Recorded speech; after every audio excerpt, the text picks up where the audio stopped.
में। तो फिक्र मत कर बेटा, तेरी इज्जत में कोई भी कमी नहीं आने दूंगी मैं। वैसे दीदी, ये किस चीज की लिस्ट है? अरे भाभी, आपको नहीं पता, मेरी देवरानी के बेटा हुआ है, बस उसी चीज की लिस्ट है। जो सामान मुझे मम्मी देगी। अरे दीदी, पर बच्चा तो आपकी देवरानी के हुआ है ना, तो सामान यहाँ से क्यों जाएगा? अरे तुझमें कोई अक्ल है कि नहीं?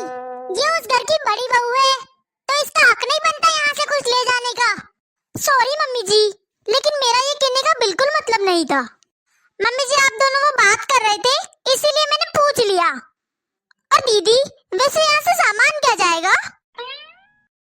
भाभी, मेरे, इनके और बच्चे के कपड़े तो बनते ही हैं, और फिर मेरे देवर और देवरानी के भी, और एक मेरी ननद है उनके भी, फिर मेरे सास ससुर के कपड़े, और फिर जो बच्चा हुआ है उसके लिए 5 ड्रेस। क्योंकि भाभी आजकल तो कोई 1 या 2 जोड़ी कपड़े देता नहीं है। हाँ दीदी, आपको पता है भाभी, जब मेरे बच्चा हुआ था तब है ना, मेरी जेठानी के मायके से इतने बेकार कपड़े आए थे, इतने गरीब लोग हैं वो, और मेरे लिए तो उन्होंने कपड़े भेजे ही नहीं, और बस मुन्ने के 2 जोड़ी कपड़े भेज दिए थे, वो भी इतने हल्के क्वालिटी के कपड़े थे। अब आया है मौका मेरी देवरानी को ये दिखाने का कि मेरे मायके वाले कितने अमीर हैं। और मम्मी, मुझे पता है मेरी देवरानी के घर वाले इस बार भी कुछ नहीं लाने वाले, उनके पास कुछ है ही नहीं, तो क्या लाएंगे? भिखारी लोग हैं वो तो, कंजूस कहीं के। और मम्मी, आप जो यहाँ से सामान लेकर आएंगी ना, वो एकदम अच्छी क्वालिटी का होना चाहिए, ब्रांडेड होने चाहिए सारे। और मम्मी, किसी भी चीज की कोई कमी नहीं होनी चाहिए। फिर मैं बताऊंगी उसे कि लेना देना किसे कहते हैं। मम्मी, बच्चे का तो आपके हिसाब से देख लेना, कुछ सोने का होना चाहिए, पर मेरी और इनकी अंगूठी मत भूल जाना आप। अरे बेटा, तू फिक्र क्यों कर रही है? जब मैंने कह दिया ना, कोई कमी नहीं रहेगी तो नहीं रहेगी, हम सब कुछ लेकर आएंगे। और तू अपनी अंगूठी की बात कर रही है, तेरे लिए तो मैंने झुमके भी लिए हैं, मैं वो झुमके भी साथ में भेज दूंगी। और मुझे अच्छी तरह से पता है, बहू की इज्जत तभी ससुराल में होती है जब उसका मायका अमीर होता है। तो फिक्र मत कर, तेरी देवरानी तेरे सामने बोल भी नहीं पाएगी, वो कभी भी तुझसे ऊपर नहीं हो सकती।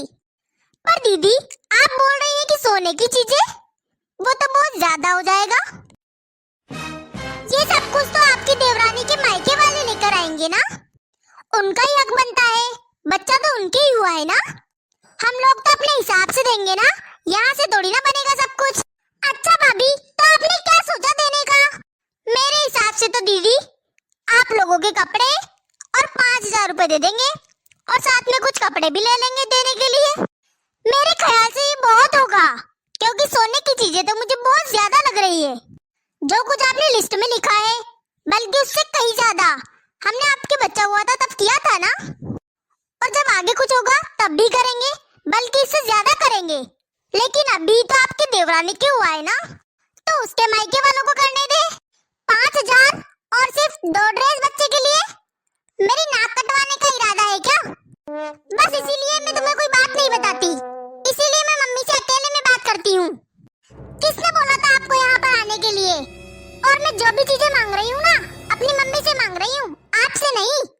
मम्मी, बस मैं इतना ही चाहती हूँ कि वहाँ पर सब लोग कहें कि जिनके घर बेटा हुआ है वहाँ से तो कुछ नहीं आया, और जेठानी के यहाँ से इतना आया है, मेरी तारीफें हो वहाँ पर। मेरी आपको वहाँ पर वाह वाह करवानी है। और वैसे भी मम्मी, आप मुझे जितना भी देती हो, वो कौन देखता है? किसी ने देखा है क्या आज तक? अगर आप मौके पर देंगी ना, तो सब देखेंगे। फिर पूरी जिंदगी मेरी देवरानी मेरे आगे ऊंची आवाज में बात नहीं कर पाएगी। आपको पता है ना उनके खानदान में कितनी बहुएं हैं, लेकिन एक भी मेरे सामने ऊंची आवाज में बात नहीं कर सकती। मेरे जितना कोई भी नहीं लेकर जाता वहाँ, मेरी इतनी इज्जत है वहाँ ससुराल में। दीदी, यही तो मैं आपको कहना चाह रही हूँ कि आपके लिए इस घर में से कभी भी कोई कमी नहीं रही, हमेशा आपको अच्छा जाता है, और ये सब कुछ आपका ही तो है, और आप आपके हिसाब से ही लेकर जाती है। और दीदी, आपके मायके वालों ने कभी भी आपके ससुराल में आपकी बेइज्जती नहीं होने दी, लेकिन दीदी, जहाँ पर जायज खर्चा होता है वहाँ पर ही करना चाहिए। लेकिन ये सब कुछ तो फालतू के खर्चे हैं ना, और ये सब कुछ भी आप कर तो दिखा दिखाने के लिए। और दीदी, आपने कभी सोचा है कि आपकी देवरानी को कितना बुरा लगेगा कि उनके बच्चा हुआ है और उनके मायके से इतना सामान नहीं आया, और आपके मायके से इतना कुछ लेकर जाओगे तो उनको कितनी बेइज्जती महसूस होगी। दीदी, आप बहुत किस्मत वाली हो जो आपको इतना अच्छा मायका मिला है, और अभी भी कोई कमी नहीं रखेंगे। आप जो बोलोगी वो सब कुछ आ जाएगा। लेकिन एक बार आपकी देवरानी की तरफ देखकर देखें, उनको कितना बुरा लगेगा। आप ये सामान सिर्फ आपकी देवरानी को नीचा दिखाने के लिए लेकर जा रही हैं, ताकि वहाँ पर आपकी सब वाह वाह करें और आपकी देवरानी को गरीब कहें। पर दीदी, ये तो गलत बात है ना। दिखावा करना तो गलत बात होती है ना। अगर उनके मायके वाले इतना कुछ नहीं ला सकते तो इसमें उनका क्या कसूर है। उनकी इतनी हैसियत नहीं है कि वो सोने की चीजें ला सके। अगर ये सब कुछ आप लेकर जाएगी तो वो कितना शर्मिंदा होगी, उनको कितना बुरा लगेगा। उनको भी तो कुछ ख्वाहिशें होंगी कि उनके मायके वाले उनके लिए भी इतना कुछ करे। पर क्या करे, उनकी इतनी हैसियत नहीं है कि उनके लिए सब कुछ कर सके उनके मायके वाले। अगर आप ये सब कुछ लेकर जाएगी तो आपकी तो वाह वाह हो जाएगी, लेकिन आपने आपकी देवरानी के बारे में सोचा है?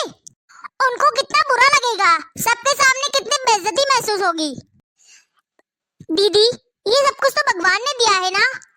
हमें कोई हक नहीं बनता कि हम दिखावे के चक्कर में किसी को नीचा दिखाए, किसी को दुख पहुंचाए। बहू चुप हो जा, तुझे बहुत देर हो गई बोलते हुए। और पहली बात तो ये, तुझसे किसी ने पूछा नहीं कि किसी को क्या देना है और क्या नहीं। और दूसरी बात, मेरी बेटी मुझसे बात कर रही थी, तू बीच में कैसे आ गई? और तू होती कौन है ये सब बोलने वाली कि मेरी बेटी को क्या देना चाहिए और क्या नहीं? अब तू बताएगी मुझे क्या देना और क्या नहीं। बोल रही है बड़ी, 5,000 का लिफाफा दे देना और 2 सूट दे देना। तू क्या चाहती है कि मेरी बेटी की उसके ससुराल में बेइज्जती हो? मेरे होते हुए ऐसा कभी नहीं होगा, समझी? आइंदा से मेरे और मेरी बेटी के बीच में बोलने की जरूरत नहीं है तुझे, समझ लेना। मैं मेरी बेटी को कुछ भी दूं, तू होती कौन है ये सब कुछ बोलने वाली? आइंदा इस बात का ध्यान रखना। आज तो तूने बीच में बोल लिया है और मैंने तुझे माफ कर दिया है, लेकिन अगली बार से नहीं करूंगी। तूने हमारे बीच में टांग अड़ाई ना, तो तेरा हश्र क्या करूंगी तू देखती रह जाएगी। अब जा यहाँ से, जाकर अपना काम कर। जी मम्मी जी। मम्मी, भाभी बिल्कुल ठीक कह रही है, आपने ऐसे ही उन्हें इतना सारा डांट दिया। अरे बेटा, तू उदास मत हो, तू उसकी बातों में मत आ। तेरी भाभी कौन होती है बीच में बताने वाली कि तुझे क्या ले जाना चाहिए और क्या नहीं? मैं हूँ ना। नहीं मम्मी, भाभी बिल्कुल सही कह रही थी। मैं बस यहाँ से सारा सामान अपनी देवरानी को नीचा दिखाने के लिए मंगवा रही थी। मेरी देवरानी के मायके की हैसियत कुछ अच्छी नहीं है, बस मजदूरी करने वाले लोग हैं। मम्मी, आपको तो सब लोग जानते हैं, आपने मुझे शादी पर भी इतना सारा दहेज दिया था, और वैसे भी आप मुझे कुछ ना कुछ देते ही रहते हो।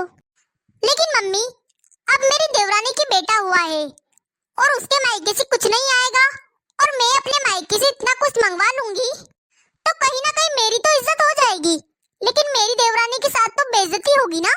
ये तो मैंने पहले सोचा ही नहीं था, उसका दिल टूट जाएगा। हाँ मम्मी, भाभी की वजह से तो मेरी आंखें खुल गई है। मैंने तो कभी ऐसा सोचा ही नहीं था, मुझे तो एहसास ही नहीं था किसी बात का कि मैं अपनी बावा के चक्कर में किसी का दिल तोड़ देती हूँ। अरे बेटा, तू ऐसा क्यों कह रही है? मैं हूँ ना, तेरे पापा है ना, हम लेकर आएंगे तेरे लिए सब कुछ। तू अपनी भाभी की बातें ज्यादा दिल पर मत ले। नहीं मम्मी, मैं जानती हूँ मेरी देवरानी दिल की बहुत अच्छी है, तो क्या हुआ, उसके मायके वाले इतना कुछ नहीं लेके आ सकते। अगर मैं ये सब ले गई तो उसको कितना बुरा लगेगा। वो मुझे बिल्कुल बड़ी बहन की तरह समझती है, और ये सब कुछ मैं उसके लिए बाद में भी लेकर जा सकती हूँ। अगर मुझे उसके बेटे को कुछ देना भी है तो मैं सबके सामने क्यों दूँ, उसे बाद में भी तो दे सकती हूँ। इस तरह उसके पास सारा सामान भी चला जाएगा और उसको बेइज्जती भी फील नहीं होगी। ठीक है बेटा, जैसी तेरी मर्जी। भाभी। हाँ दीदी, आपने बुलाया मुझे? हाँ भाभी, मैं आपको शुक्रिया कहना चाहती थी। आपकी वजह से मैं अपनी देवरानी का दुख समझ पाई हूँ। मैंने तो कभी सोचा ही नहीं कि मेरे दिखावे की वजह से उसका कितना दिल दुख जाएगा। मैंने मेरी देवरानी को हमेशा नीचा दिखाने की कोशिश की है, पर आज आज मैं उसके दर्द को महसूस कर सकती हूँ।